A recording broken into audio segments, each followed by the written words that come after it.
ನಮಸ್ಕಾರ, ನಾನು Subrao. Welcome back to my channel PH travel ಆಕ್ಸ್. ನಿಮಗೆ ನಾನು ಇವಾಗ ಒಂದು ಅದ್ಭುತವಾದ ಒಂದು ಜಲಪಾತವನ್ನು ತೋರಿಸೋದಕ್ಕೆ ಕರ್ಕೊಂಡು ಹೋಗ್ತಾ ಇದ್ದೀನಿ. ಮೊಟ್ಟ ಮೊದಲ ಒಂದು ಜಲಪಾತ ಈ ಗೋದಾವರಿ ನದಿಗೆ. ನೋಡೋಣ ಹೇಗಿದೆ ಅಂತ.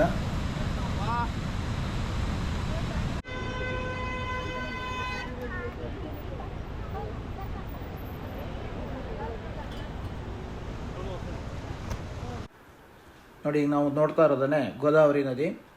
ಈ ಗೋದಾವರಿ ನದಿ ಕೆಳಗಡೆ ದೂರದಲ್ಲಿ ಕಾಣಿಸ್ತಾ ಇದೆ ನಮಗೆ ಸೋಮೇಶ್ವರ ಫಾಲ್ಸ್. ನಾನು ಇಲ್ಲಿಗೆ ನಿಮ್ಮನ್ನು ಕರ್ಕೊಂಬಂದಿರೋದು. ಮಳೆಗಾಲದಲ್ಲಿ ಬಹಳ ಅದ್ಭುತವಾಗಿ ಇದು ತುಂಬಿ ಹರಿತಾ ಇದೆ. ಈಗ ನೀವು ಇದು ನಾಸಿಕ್ಕಿಂದ 9 ಕಿಲೋಮೀಟರ್ ದೂರದಲ್ಲಿ ಗಂಗಾಪುರ ಅನ್ನೋ ಜಾಗದಲ್ಲಿ ಇದೆ.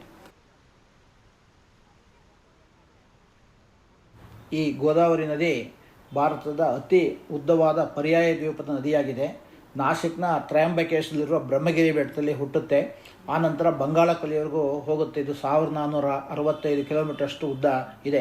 ನಾಸಿಕ್ ಬಳಿ ಈ ಗಂಗಾಪುರ ಅನ್ನೋ ಅಣೆಕಟ್ಟು ಪ್ರದೇಶದಿಂದ ಹರಿಯುವಾಗ ಅದರ ಮೇಲೆ ಕಲ್ಲಿನ ಮೇಲೆ ಹರಿದು ಕೆಳಗೆ 10 ಅಡಿ ಕೆಳಗೆ ಬೀಳುವಾಗ ಈ ಒಂದು ಫಾಲ್ಸು ರೂಪುಗೊಂಡಿದೆ. ಇದಕ್ಕೆ ಗಂಗಾಪುರ ಜಲಪಾತ ಅಂತಾರೆ, ಅಥವಾ ಸೋಮೇಶ್ವರ ಅಂತಲೂ ಹೇಳ್ತಾರೆ, ದೂದ್ ಸಾಗರ್ ಅಂತಲೂ ಕರೆಯುತ್ತೆ. ಕೆಳಮುಖವಾಗಿ ಇದು ಹರಿತಾ ಇದೆ.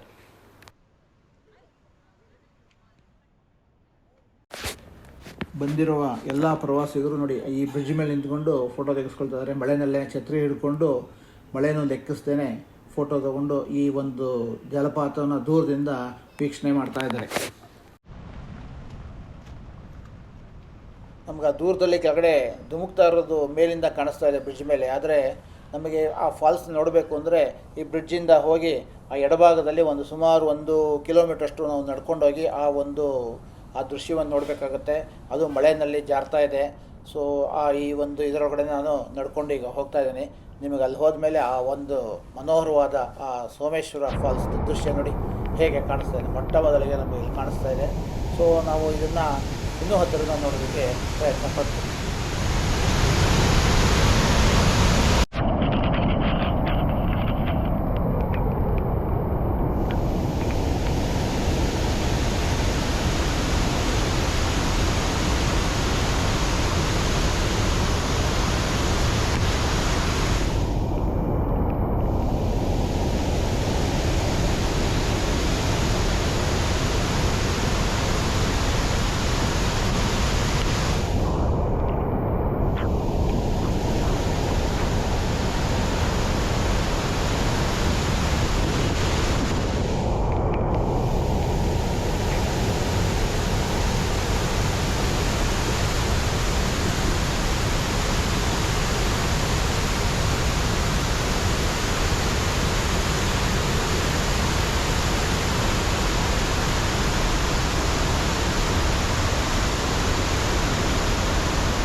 ನೋಡಿ, ಇದು ಎಷ್ಟು ಹತ್ತಿರದಿಂದ ಅಷ್ಟು ಸುಂದರವಾಗಿ ಕಾಣಿಸ್ತದೆ. ಅಷ್ಟು ಕೂಡ ಕಷ್ಟವೂ ಇದೆ. ಯಾಕೆಂದರೆ ಸ್ವಲ್ಪ ನಾವು ಕಾಲು ಜಾರಿದ್ರೆ ಸೀದಾ ಆ ಫಾಲ್ಸ್ ಒಳಗಡೆ ಹೊರಟೋಗ್ಬಿಡ್ತೀವಿ.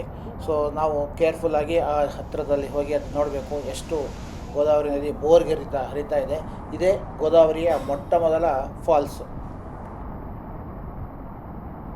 ನೋಡಿ, ನಾವು ಮೊಟ್ಟ ಮೊದಲಿಗೆ ಆ ದೂರದಲ್ಲಿ ಕಾಣಿಸ್ತಾ ಇದೆಯಲ್ಲ ಬ್ರಿಡ್ಜ್, ಆ ಬ್ರಿಡ್ಜಿಂದನೇ ಇಲ್ಲಿವರೆಗೂ ನಡ್ಕೊಂಬಂದಿದ್ದು. ಸೊ ಇಲ್ಲಿ ನಮಗೆ ಆ ಸ್ಥಳೀಯ ಒಬ್ಬ ರೈತರು ಸಿಕ್ಕಿದ್ರು. ಅವ್ರು ಹೇಳಿದ್ರು, ಇಲ್ಲಿ ಇನ್ನೂ ಮಳೆ ಬಂದಾಗ ನಾವು ನಿಂತಿರೋ ಜಾಗದಲ್ಲೆಲ್ಲ ನೀರು ಬರುತ್ತೆ, ಇಲ್ಲಿ ಬರೋಕ್ಕೆ ಸಾಧ್ಯ ಇಲ್ಲ ಅಂತ. ಸೊ ಅವರಿಗೆ ಇನ್ನೂ ಸ್ವಲ್ಪ ಕೆಳಭಾಗಕ್ಕೆ ನಮ್ಮನ್ನು ಕರ್ಕೊಂಡೋಗಿ ಆ ದೃಶ್ಯನ ತೋರಿಸ್ತಾ ಇದ್ದಾರೆ. ಇವರೇ ಅವರು ಅಲ್ಲಿಯ ಸ್ಥಳೀಯ ರೈತರು.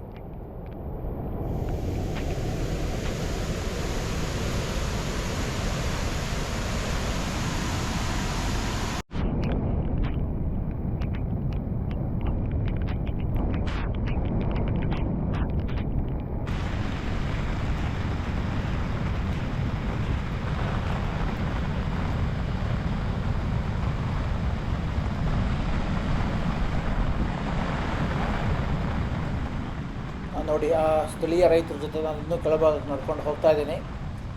ಸೊ ಅವ್ರು ಕರ್ಕೊಂಡು ಹೋಗ್ತಾ ಇದ್ದಾರೆ. ಈಗ ಅಲ್ಲಿಂದ ನಿಂತ್ಕೊಂಡ್ರೆ ನಮಗೆ ಆ ಒಂದು ಮನೋಹರವಾದ ದೃಶ್ಯ ರಭಸವಾಗಿ ಎಷ್ಟು ಜೋರಾಗಿ ಹರಿತಾ ಇದೆ.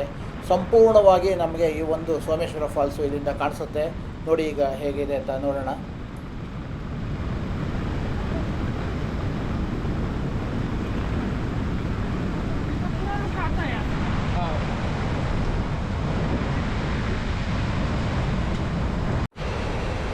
ನನಗಂತೂ ಈ ಸೋಮೇಶ್ವರ ಫಾಲ್ಸ್ನ ತುಂಬ ದಿವಸದಿಂದ ನೋಡಬೇಕು, ಮಳೆಗಾಲದಲ್ಲಿ ಹೇಗಿರುತ್ತೆ ಅನ್ನೋದು ಭಾಳ ಆಸೆ ಇತ್ತು. ಈ ದಿನ ನನ್ನ ಆಸೆ ಸಂಪೂರ್ಣವಾಯಿತು. ಭಾಳ ಸಂತೋಷವೂ ಆಯಿತು. ನೋಡಿ, ನನಗೆ ತುಂಬ ಆನಂದ ಆಗ್ತಾಯಿದೆ. ಏನಪ್ಪ ಅಂದರೆ ಬಂದಿದ್ದಕ್ಕೂ ಮಳೆನೂ ಇತ್ತು, ಚೆನ್ನಾಗಿ ನೀರು ಕೂಡ ಇತ್ತು. ನನಗೆ ಸಾರ್ಥಕತೆ ಅನ್ನಿಸ್ತು.